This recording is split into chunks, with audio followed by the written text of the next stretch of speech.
அனைவருக்கும் கணித வணக்கம்.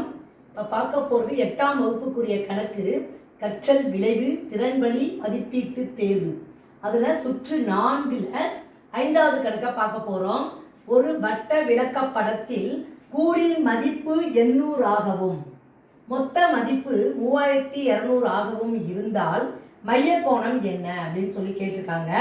மைய கோணம் அப்படிங்கிறத கண்டுபிடிக்கிறதுக்கு என்ன ஃபார்முலாவை பயன்படுத்த வேண்டும் அப்படின்னா, கூறின் மதிப்பு டிவைடட் பை மொத்த மதிப்பு இன்ட்டு 360 டிகிரி. இந்த ஃபார்முலாவில் இந்த கணக்கை நம்ம பயன்படுத்தி கண்டுபிடிக்க போகிறோம்.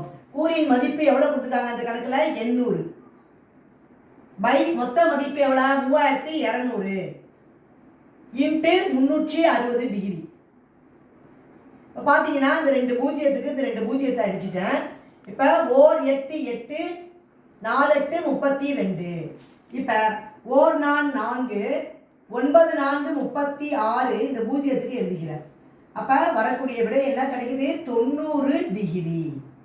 மைய கோணம் எவ்வளோ கிடைச்சிருக்கு? 90 டிகிரி என்பதுதான் இந்த கணக்குக்குரிய விடை ஆகும். புரிஞ்சுங்களா?